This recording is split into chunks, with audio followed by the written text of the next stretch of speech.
믿음으로 진정한 승리를 이 말씀으로 함께 은혜를 나누고자 합니다.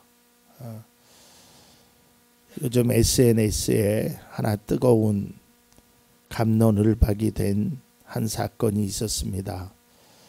그것은 자신의 아들이 중학교 1학년인 자신의 아들이 그동안 초등학교 때 아주 괴롭힘을 당했던 그 친구를 보복을 한 겁니다.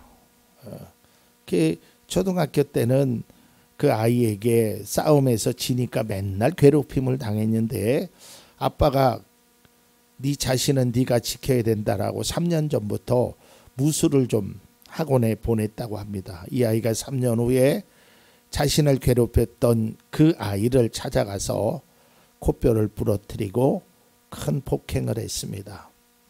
근데 문제는 그 사건을 보고 아버지가 아들을 나무라는 것이 아니라 오히려 칭찬했다라고 글이 올라왔습니다. 근데 이걸 보고 정당방위다, 그렇지 않다, 갑론을박되었다는 것이죠. 이런 말을 들어본 적이 있으실 겁니다. 눈에는 눈, 이에는 이. 근데 우리가 이 말의 표현은 이게 이제 고대 함부라비 법전에 기록되어 있는 건데요. 언젠가 제가 기회가 되면 이 말씀을 설교를 하려고 하는데 이걸 잘못 우리가 알고 있어요.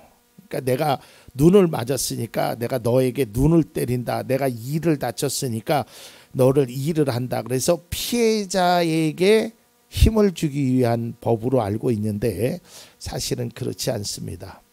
그러니까 오늘 주제하고는 좀 먼 이야기니까 어쨌든 그 이야기는 다음 기회에 말씀을 드리도록 하겠습니다. 성경에도 눈에는 눈, 이에는 이라라는 말이 있죠. 출애굽기 21장 24절에서 25절입니다. 눈은 눈으로, 이는 이로, 손은 손으로, 발은 발로, 화상은 화상으로, 상처는 상처로, 멍은 멍으로 갚아야 한다. 이 이야기를 잠깐 말씀드리면 이거는 가해자를 위한 법입니다. 피해자를 위한 법이 아니에요. 그런데 우리는 이거를 피해자를 위한 법이라 그래서 어떤 복수심을 막 불러일으키는 데 사용하죠. 그런데 예수님께서는 이렇게 말씀합니다. 마태복음 5장 38절에서 39절입니다.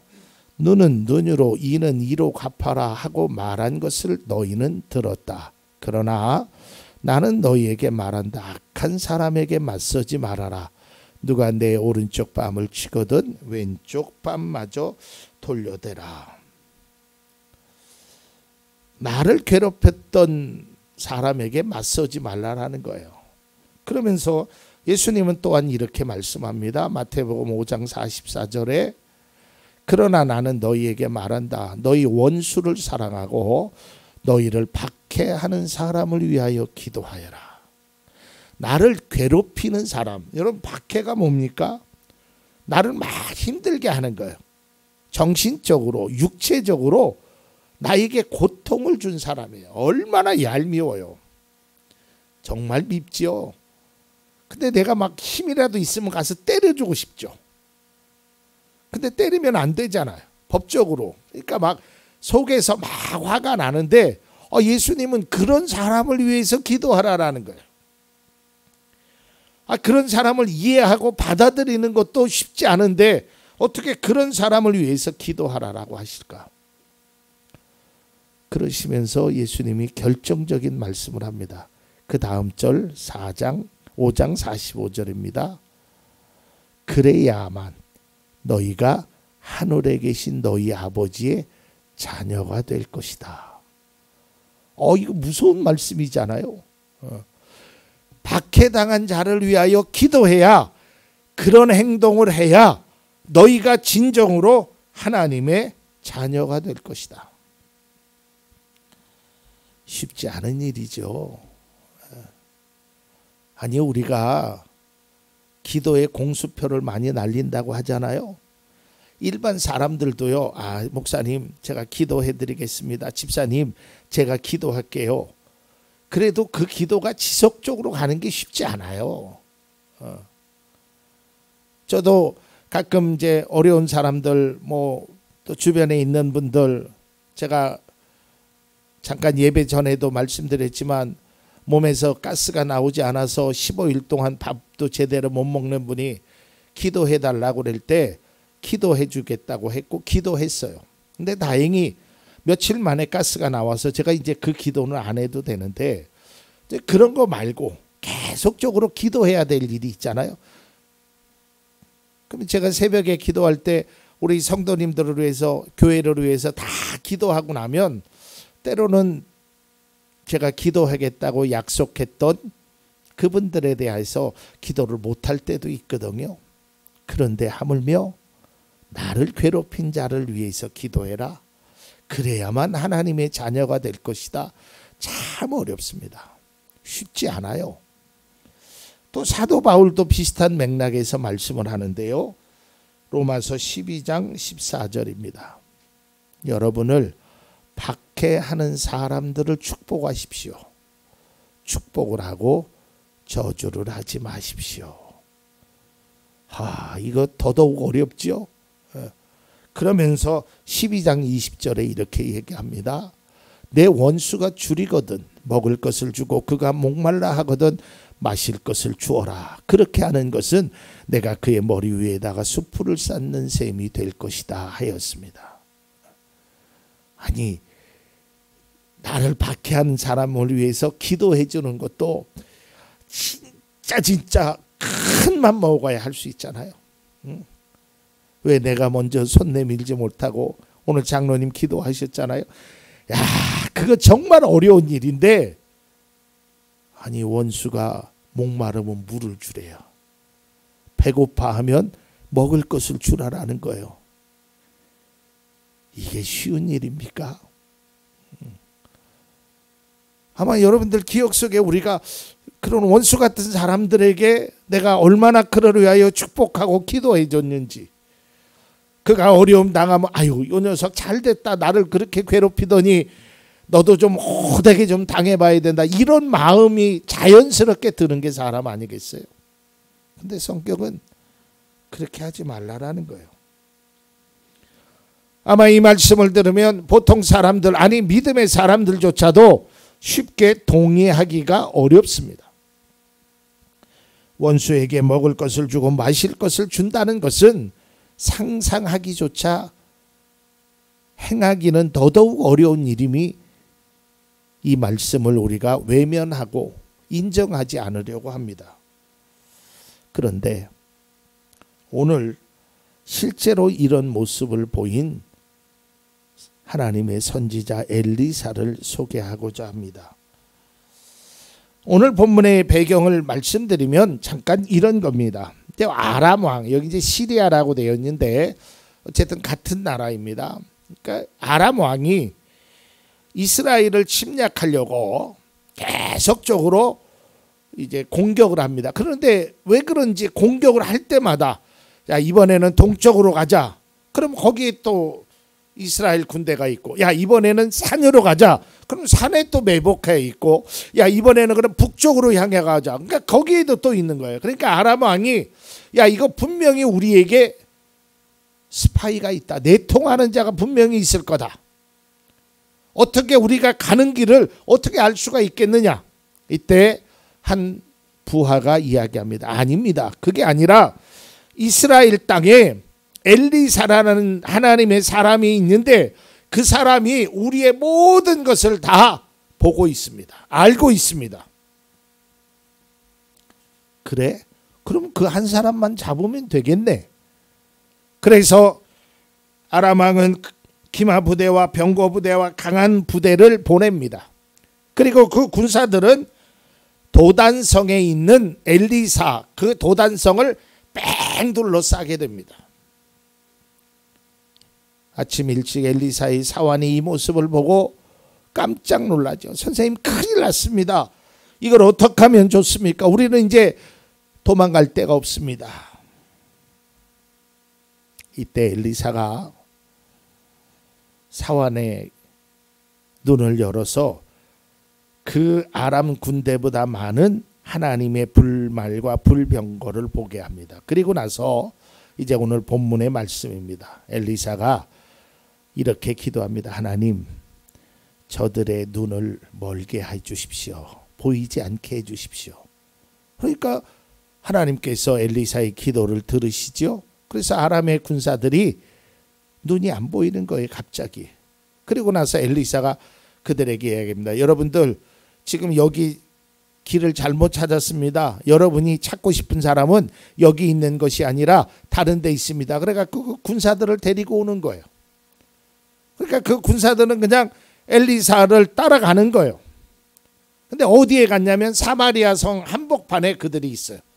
이때 엘리사가 하나님 앞에 기도하는 겁니다. 하나님, 이제 저들의 눈을 열게 해 주십시오. 눈이 뜨져 보니까 자신들이 포위하러 왔다가 이제는 포위 당했어요. 포로자가 된 신세가 됐어요. 이제는 죽음의 위기를 맞이하게 됐단 말이죠. 처음과는 상황이 완전히 바뀌었지요. 이 모습을 바라본 이스라엘 왕 여호람이 놀랍기도 하고 기쁘기도 했죠. 승리감에 도취해 있었습니다. 그러자 엘리사에게 이렇게 제안을 합니다. 오늘 본문 21절입니다. 이스라엘 왕이 그들을 보고 엘리사에게 말하였다. 이스라엘의 아버지께서는 말씀해 주십시오. 그들의 눈을 뜨고 보게 되면 쳐서 없애버려도 됩니까? 이 표현은 원래 그 고대에는요, 이 전쟁의 포로들은 다 죽이게끔 되어 있어요. 그러니까 뭐 항복을 했던 뭐를 했던 다 죽이는 것이 전례예요. 사실 이스라엘 왕의 입장에서 바라보면 이 아람의 군대들, 아람과는 굉장히 적대적인 관계에 있습니다. 그리고 지금 이스라엘과 아람은 전쟁 중이에요. 여러분, 전쟁이 얼마나 무섭다는 건 아시죠? 우리가 직접 경험해 보지는 못했지만 지금 한 1년 이상 우크라이나와 러시아가 전쟁하고 있잖아요. 그걸 모습을 보면 얼마나 참혹합니까? 어린아이들이 그저 자다가 죽게 되고 폭탄에 맞아서 부상자들이. 그러니까 이 전쟁을 하는 사이에서는 좋은 관계가 이루어질 수 없어요. 뿐만 아니라 이 아람이라는 나라는 이스라엘을 수시로 공격해 왔거든요. 그렇기 때문에 이스라엘에는 이 아람에게 고통을 너무 받았어요. 감정적으로도 좋지 않아요. 그런데 이번에 기회가 왔어요. 야, 요놈들 봐라. 이제 우리는 너희들 때문에 그동안 그렇게 고생을 하고 너희들 때문에 그동안 그렇게 힘들었던 것, 이번에 복수의 기회가 왔다. 그래서 아람 왕은 승리감에 고치되어서 엘리사에게 다 죽일까요? 라고 묻는 것입니다. 하지만 엘리사는 그렇게 하면 안 된다고 말하지요. 오늘 22절입니다. 상반절 말씀을 보면 엘리사가 말하였다. 쳐서는 안 됩니다. 그들을 칼과 활을 가지고 사로잡았습니까? 어찌 임금님께서 그들을 쳐 죽이시겠습니까? 이 말은 왜 엘리사는 보복하고자 했던 그 여호람 왕에게 그것을 못하게 했냐? 이건 하나님이 주신 승리라는 거예요. 아니 보세요. 뭐 한 일이 뭐가 있어요? 이스라엘 군인들이 싸워보기를 했습니까? 뭐 전쟁을 막아보기를 했어요. 아무것도 한 일이 없어요. 한 게 있다면 엘리사의 2번의 기도예요. 그러니까 하나님의 은혜로, 하나님의 방법으로, 하나님의 뜻으로 승리했는데 어찌하여 칼로 그들을 죽이려고 합니까? 그러면서 엘리사가 이렇게 이야기합니다. 22절 하반절입니다. 차라리 밥과 물을 대접하셔서 그들이 먹고 마시게 한 다음에 그들의 상전에게 돌려보내시는 편이 좋겠습니다. 대접하래요. 누구를요? 원수를. 어찌 보면 엘리사의 입장에서는 자기를 죽이려고 찾아왔던 사람들이에요. 그들에게 대접하라라는 거예요. 호의를 베풀라는 거예요. 저는 이 말씀을 묵상하면서 우리가 꼭 생각해야 될 것이 바로 이거예요. 제가 누군가에게 어떤 복수할 기회가 찾아왔다고 칩시다. 그동안 나를 괴롭히고 힘들게 했던 사람, 그 사람에게 내가 그 사람을 이길 수 있는 기회가 찾아왔다고 생각합니다. 그런데 꼭 우리가 생각해야 될 것은 그 기회가 내 능력이 아니라 하나님이 주신 은혜라는 걸 깨달아야 돼요. 그러면 복수하지 않을 수 있단 말이에요. 이게 내 힘이라고 생각하니까, 야, 제가 앞서도 얘기했지만 초등학교 때 이 아이에게 괴롭힘을 당했는데 내가 운동을 열심히 해서 무술을 배워갖고 이제는 내가 힘이 있으니까 너를 때려 눕힌다. 내가 능력이 있으니까, 내가 운동을 배웠으니까, 내 힘이 있으니까, 내가 돈이 있으니까, 내가 사회적으로 높은 위치에 올라갔으니까 이게 다 내가 아니에요.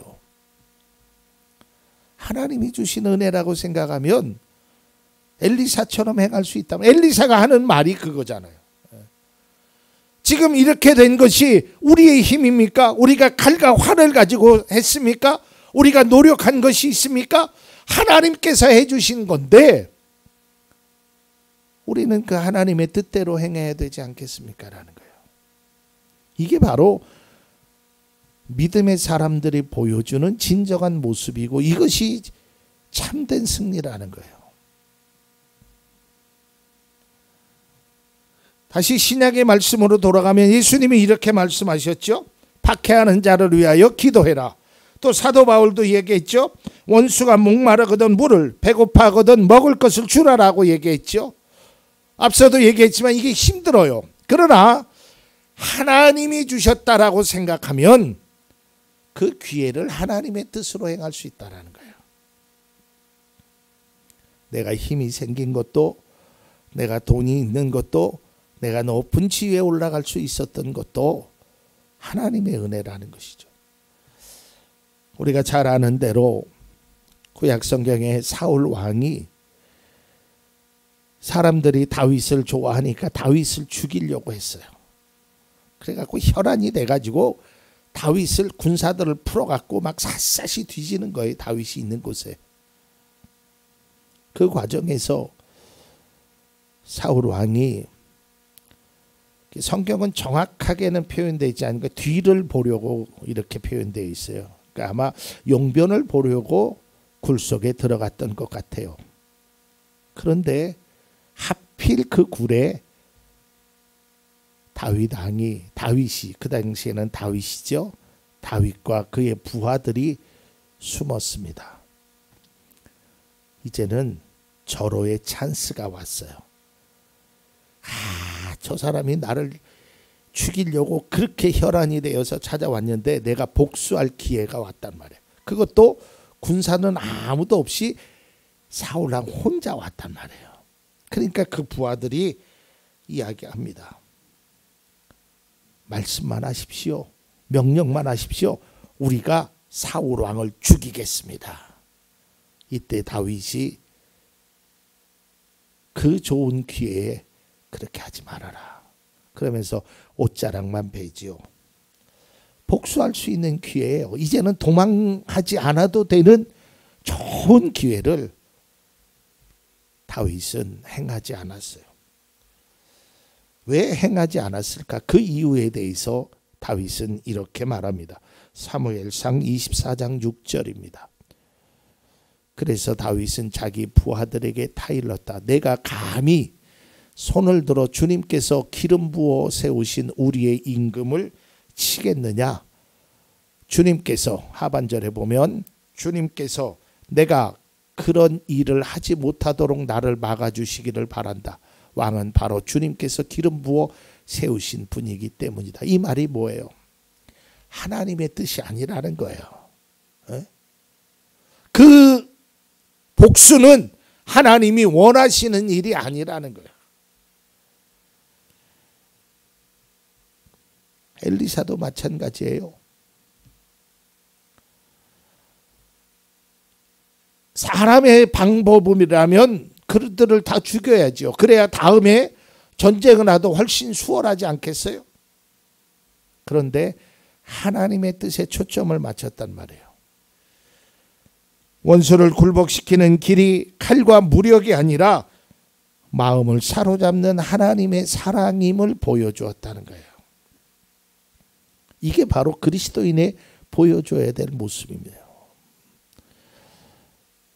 여러분, 이 힘으로 누군가를 누르잖아요. 아니면 뭐 권력으로 누군가를 누르잖아요.